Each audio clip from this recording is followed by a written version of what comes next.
You are not balanced. You are not GTO. You told me, using any tactic that works, never to limit myself to one style, to keep an open mind. What? To honor you, Shidoshi.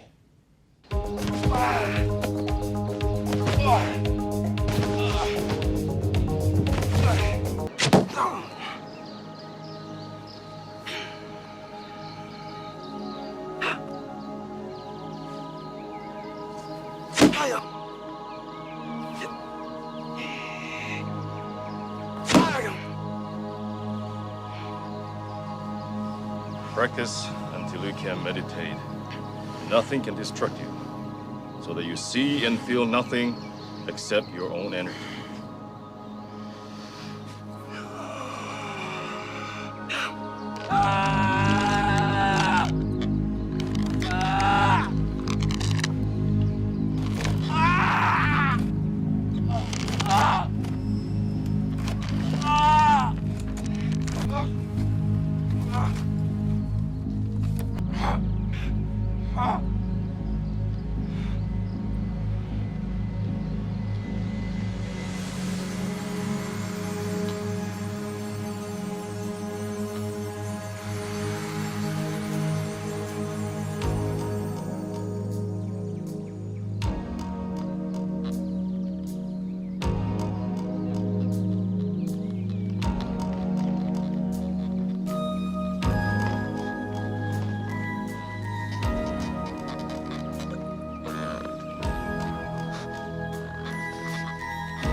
After 13 grueling days, there's only 2 left standing in the toughest tournament on the planet, the WSOP main event.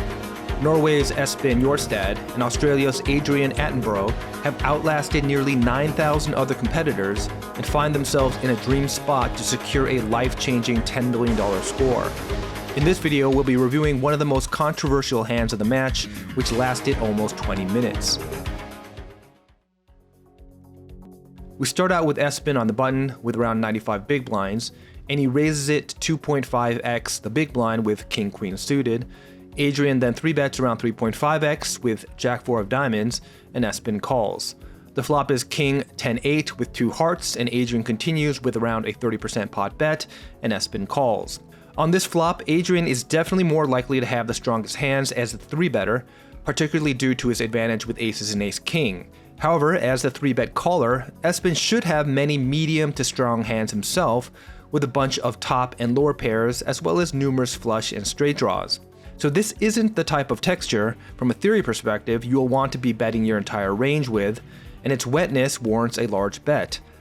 However, Espen's range also has enough trashy hands to justify a small bet as well, especially from a hand like the one Adrian is holding, which has very limited showdown value and would love to see a quick autofold. Facing the c-bet, Espen's hand is strong enough to go either way with a raise or call, but he decides to just call, and we go to the turn, which is the 4 spades, giving Adrian bottom pair, but he does not slow down as he barrels with a 2/3 pot bet.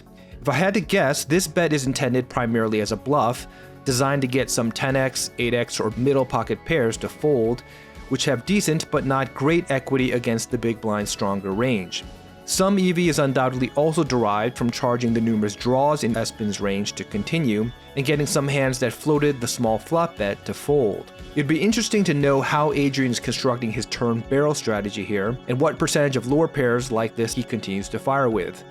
From a game theory perspective, on this card, which doesn't dramatically change the equities, a more polarized betting strategy is preferred, where the middle part of the range as well as some give-ups tend to stop betting. And if they were deeper, with more behind at risk, you would probably see some even larger bet sizings with more checking.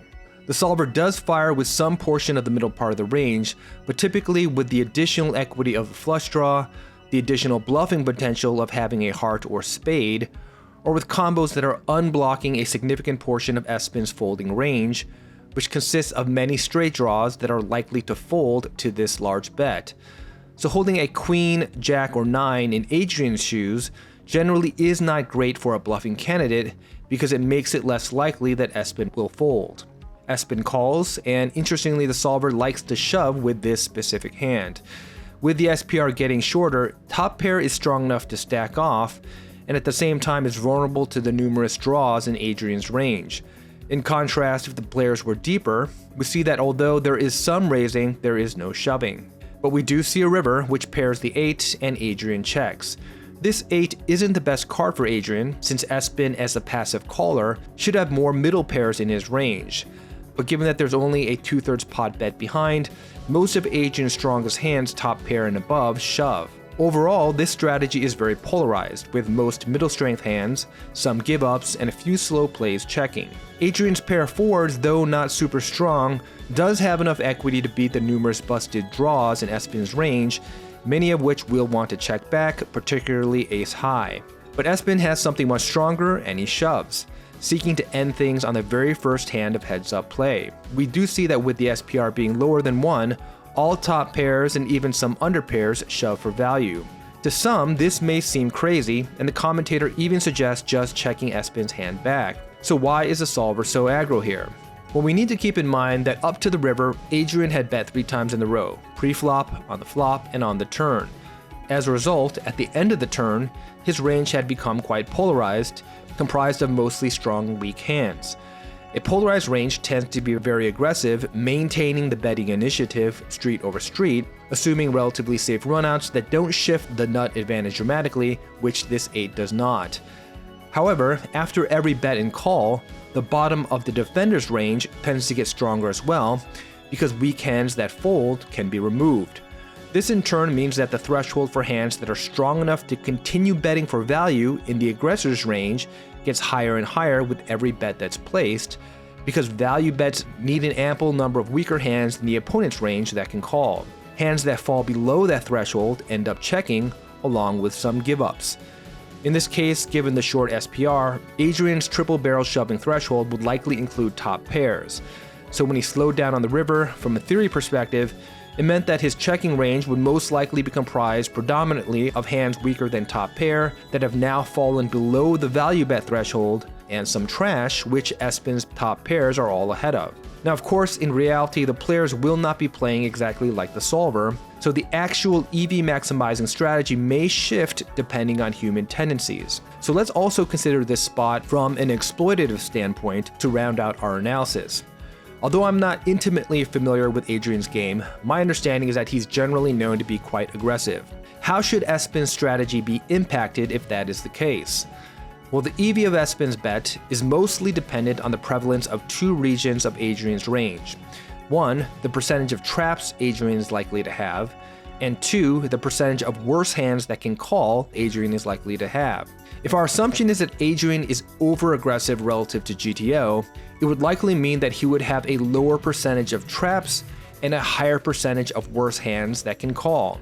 The reason for this is because in most situations, ranges have a lot more trash than strong hands, especially when heads up. So in order for a loose aggressive player to maintain some semblance of balance against its bluffs, he will usually have to fire with a higher percentage, or perhaps all of his strong hands, and sometimes with a higher percentage of medium strength hands as well, which may have been the case with Adrian's turn bet. And that would mean that in this spot, Adrian would likely have fewer traps and more middling hands compared to GTO, making Espen's shove even more profitable. Facing this shove, Adrian goes into one of the longest tanks in main event history before finally mucking his hand. Now for some of you, it may seem incomprehensible to take so long to fold such a weak hand, but if we dive a bit deeper, we can see why this may have been more of a borderline decision than meets the eye. During his long tank, Adrian gives some commentary which sheds light on the factors he was considering. First he says he has a pair, and then he says he's blocking Espen's offsuit King X. So the fact that Adrian has a pair but not a strong one means that he has a potential bluff catcher. He's losing to Espen's value, the bottom of which should be somewhere around second pair, but he's beating Espen's bluffs, which should be hands below ace high. This means that Adrian's hand is in a class that will want to do some calling and some folding when facing a skilled player that knows how to bluff, such as Espen. So how should he determine which of his bluff catchers should call and which should fold? Well, given that Espen's shove in position on the river is likely quite polarized, it means that the rank of Adrian's bluff catcher isn't really relevant, and this decision really predominantly comes down to card removal. And this is why Adrian also mentions that he's blocking some of Espen's top pair combos, which should make up most of his value shoving range. Espen's pre-flop 3-bet calling range should have been very King X heavy, particularly on the suited side, and it's very plausible that Espen could have passively check-called much of his King X facing Adrian's aggression on the flop and turn. So the fact that Adrian's holding blocks Espen's most prevalent class of value is a positive factor for calling. However, there are some negative card removal effects to consider as well. Specifically, the Jack of Diamonds blocks a number of Espen's likely bluffs in this spot, Queen Jack or Jack 9, that had an open ender on the flop and turn. Now we see that Jack 4 of hearts does actually call pure here, but this is because Espen should have been much less likely to bluff with hearts, or spades for that matter, since these suits would have blocked a number of Adrian's busted flush draws, which would fold to a bluff. So on the river, in Adrian's shoes, you would prefer to bluff catch with hearts because hearts block a lower percentage of Espen's likely bluffs. If we node lock our sim to force Adrian to bet a small percentage of Jack 4 of diamonds on the turn, we see that on the river facing the shove, it is a pure fold. So Adrian ultimately does come to the right conclusion and lives on to fight another day, but only to eventually succumb to Espen, your 2022 main event champion.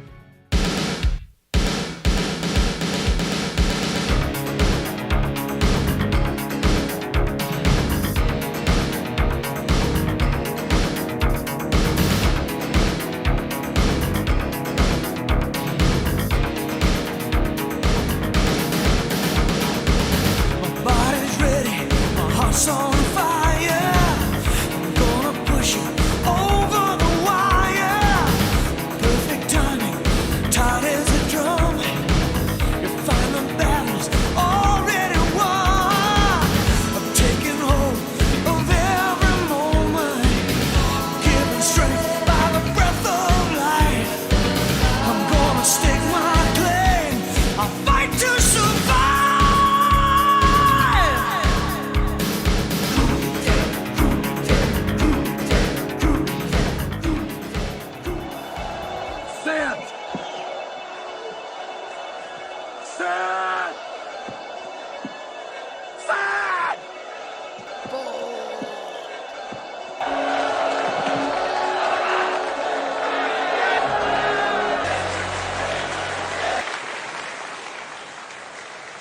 This is for you, Shidoshi. I've worked hard every night and